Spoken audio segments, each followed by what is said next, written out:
What could possibly make one of the biggest sitcoms on television come to an abrupt end? 2.5 Men had it all: laughs, chaos, and behind-the-scenes drama that made headlines for years. But you won't believe the one outrageous favor Jon Cryer reportedly asked of his co-star, or why the show's finale featured a piano-crushing Charlie Harper in a way that shocked fans worldwide. For years, viewers speculated about the brutal exit of Charlie Sheen, but the truth is far darker, funnier, and more explosive than anyone imagined. Stick around, because the story behind 2.5 Men's final curtain is one of Hollywood's most expensive meltdowns ever, and it's a tale of betrayal, revenge, and pure TV madness. Why Charlie Sheen was fired from 2.5 Men. There was a point when Charlie Sheen looked completely untouchable. 2.5 Men wasn't just a hit, it was a machine. And in 2010, it made him the highest-paid actor on television with a staggering $1.78 million per episode deal for 2 more seasons. After a stint in rehab, he seemed to come back stronger, stepping right back into the spotlight alongside Jon Cryer and Angus T. Jones, playing a version of himself that leaned into his larger-than-life, almost rock star image. For a while, it felt like everything was working in his favor. But that momentum didn't last. In March 2011, he was suddenly fired from the show, and the fall was just as dramatic as the rise. What made it even more shocking was how public it all became. Sheen didn't stay quiet. He went on a string of chaotic interviews, calling out CBS creator Chuck Lorre and even people he worked with. His comments were unpredictable, sometimes bizarre, and quickly turned into viral moments. Phrases like tiger blood were everywhere at the time, almost impossible to avoid. He even went as far as claiming that other shows, including The Big Bang Theory, owed their success to the path he had paved. It wasn't just a fallout, it was a spectacle, the kind that people couldn't stop watching. Behind the scenes, things had already been unraveling. While his character, Charlie Harper, thrived on excess and charm, Sheen's real-life behavior was becoming harder to manage. Tensions had been building for years, starting with his highly publicized divorce from Denise Richards, who accused him of abuse. Then, on Christmas Day in 2009, he was arrested following a domestic dispute with his then-wife, Brooke Muller. That incident led to multiple rehab stays, and by early 2011, his condition had become serious enough to halt production on the show entirely. At the same time, his relationship with Chuck Lorre had completely broken down. After being fired, Sheen didn't hold back, delivering harsh and often surreal comments about both Lorre and the show. And he wasn't the only one struggling. Angus T. Jones would later distance himself from the series as well, suggesting that the environment wasn't as stable as it seemed on screen.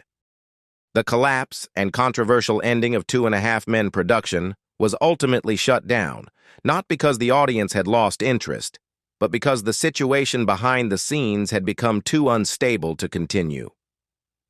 Years later, when the series finally reached its official ending in 2015, the anticipation was unusually intense. The finale, titled "Of Course He's Dead," was promoted in a way that suggested Charlie Harper might somehow return, keeping fans guessing right up until the final moment. Jon Cryer even described the episode as crazy during an appearance on The Late Show with David Letterman, and the build-up only intensified when the second-to-last episode ended with a mysterious package addressed to Charlie. Online, speculation exploded, with hashtags tied to the finale trending worldwide. Adding to the uncertainty, Charlie Sheen himself stirred things up just one day before the episode aired, joking on social media that he wouldn't be involved and claiming he'd rather appear on another show. Behind the scenes, the secrecy was just as intense. Scripts were heavily redacted, and even guest actors were only given fragments of the story. When the finale finally aired on February 19, 2015, more than 13 million viewers tuned in to see how it would all end. What they got was one of the most talked-about endings in sitcom history. A man resembling Charlie Harper approaches the beach house, ringing the doorbell, only to be crushed instantly by a falling grand piano. Moments later, the camera pulls back to reveal Chuck Lorre himself, who turns to the audience, says, "Winning," echoing Sheen's infamous catchphrase, and is then struck by another piano. It was bizarre, deliberate, and impossible to ignore. Some viewers saw it as petty revenge, others as a bold comedic statement. But either way, it dominated conversation, generating hundreds of thousands of reactions online within hours. In the aftermath, the show's legacy remained complicated but undeniable. The finale reinforced Chuck Lorre's reputation as one of television's most influential sitcom creators, while also highlighting just how turbulent the journey had been. Charlie Sheen moved on to Anger Management, which ran for 100 episodes between 2012 and 2014, though it never matched the cultural impact of his earlier success. In 2015, he publicly revealed that he was HIV positive, adding another layer of challenge to his personal and professional life as he worked to rebuild. Over time, there were signs of reconciliation. In 2023, Sheen made a surprising return to television with a guest role on Laura's series Bookie, hinting that the long-standing feud may have softened. Meanwhile, Jon Cryer quietly built a steady post-show career, earning recognition for his range beyond comedy, including roles like Lex Luthor in the Arrowverse.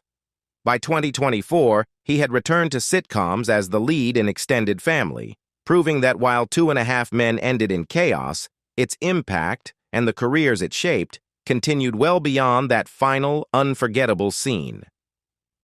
A different Evelyn Harper. It's actually pretty common for TV pilots to look a little different from the final version that makes it to air. These early episodes are often more like experiments, testing the tone, the chemistry, and whether a network even wants to move forward with the show. No one really knows at that stage what will stick. That was the case with 2.5 Men. In the original pilot, titled Most Chicks Won't Eat Veal, the role of Evelyn Harper, the sharp-tongued family matriarch, was played by Emmy-winning actress Blythe Danner. But when CBS officially picked up the series, Danner didn't continue with the show. According to creator Chuck Lorre, the role simply wasn't the right fit for her, and she was replaced by Holland Taylor, who would go on to define the character. Still, there have long been rumors that things weren't quite that simple, that Danner may have been let go after pushing for changes to certain scenes, which didn't sit well with the production team. The original pilot with Danner never aired on television, but clips of it have surfaced online over the years, offering a rare glimpse at how different the show almost looked before it became a hit. No Hugh for you. Replacing someone like Charlie Sheen was never going to be simple. Still, the show pushed forward, determined to keep going by bringing in a new lead to fill the gap. Before Ashton Kutcher officially joined the cast, several big names were rumored to be in the running, and one of the most talked about was Hugh Grant, who was reportedly offered a very generous deal. Grant later confirmed that he had been approached for the role during an interview with Howard Stern, but for him, something felt off from the start. As he explained, there was no script, no clear character, just a general idea and a lot of reassurance from the producers. They essentially asked him to trust that everything would come together later. Grant wasn't comfortable with that. Without seeing a script or understanding the role, he didn't feel confident enough to say yes. In the end, he turned it down. Looking back, he admitted, half joking, that he might regret it a little after realizing just how much money television stars in the U.S. were making at the time. Angus T. Jones was the chosen one. While 2.5 Men often revolved around the chaos created by Charlie and Alan Harper, the real emotional center of the show was Jake, played by Angus T. Jones. Even at just 9 years old, Jones stood out immediately. His natural comedic timing and easy chemistry with the cast made him impossible to ignore, and he quickly became a fan favorite. You might think a role like that would involve a long and competitive casting process, but surprisingly, it didn't. According to Chuck Lorre, Jones was actually the only child who auditioned for the part. Lorre had already noticed him in The Rookie, 2002, and found him incredibly charming, so he specifically invited him to read for Jake. Once Jones walked into the audition, the decision came together almost instantly. He wasn't trying too hard or overthinking it.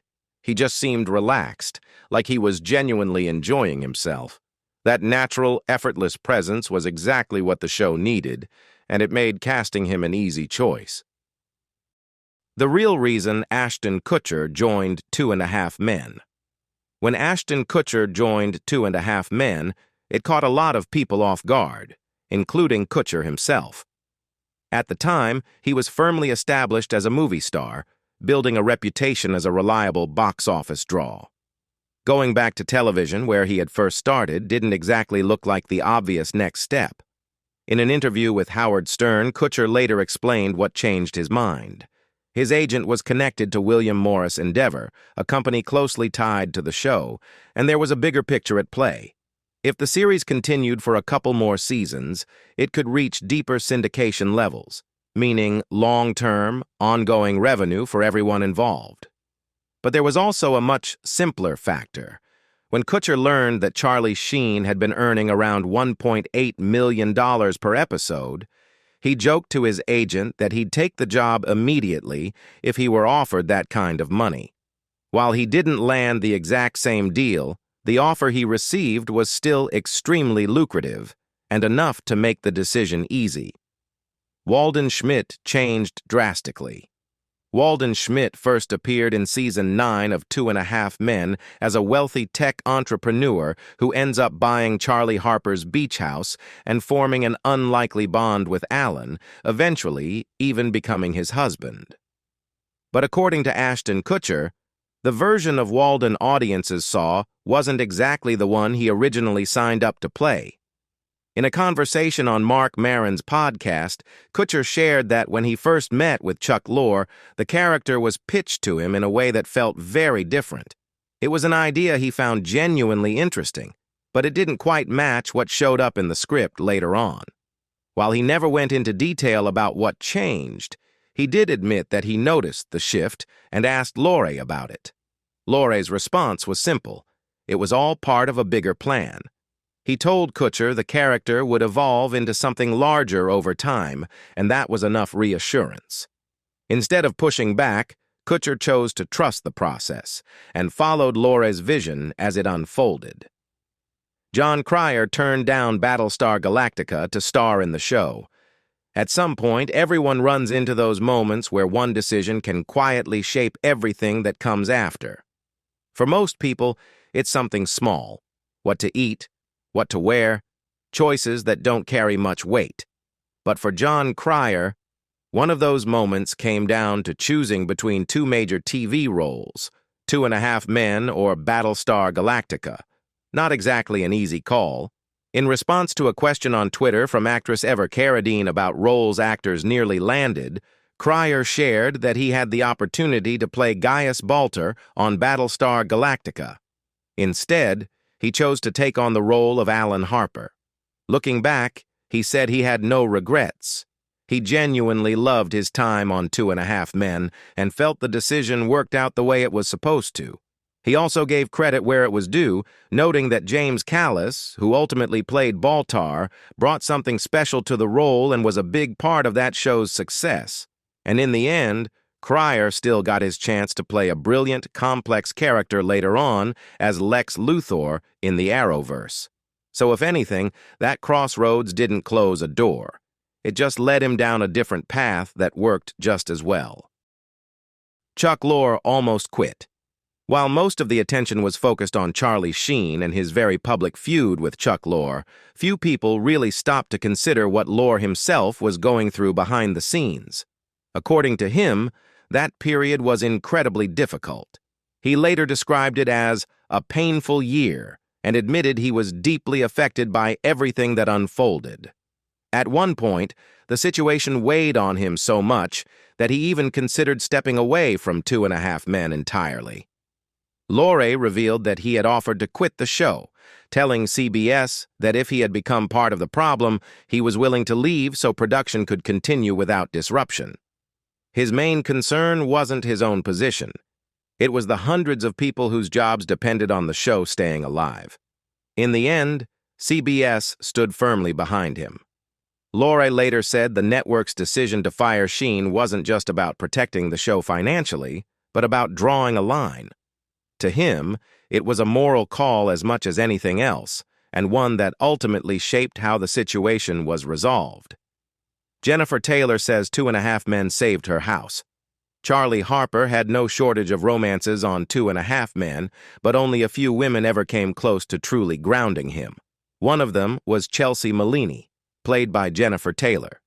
Before landing that role in Season 6, Taylor had already appeared on the show in smaller parts, but Chelsea became her defining character. What many people don't realize is just how much that opportunity changed her life at the time. In an interview with journalist Jeremy Roberts, Taylor shared that the role came during a very difficult period. She had just given birth to her daughter and was on the verge of selling her home to stay financially afloat. Things were uncertain, and she was trying to figure out her next step when the call from the show came in. She later recalled still having the hole in her yard from the "for sale" sign when everything suddenly turned around. To her, it felt like a sign that she wasn't meant to walk away just yet, that things were only beginning. When she officially stepped into the role of Chelsea in 2008, her daughter Samantha was just 4 months old, marking the start of a new chapter both personally and professionally. So looking back at everything that happened, do you think the show could have survived if things had played out differently? Or was this ending inevitable from the start? Let me know your thoughts in the comments below. And if you want more deep dives into moments like this, don't forget to like and subscribe for more stories. Until next time.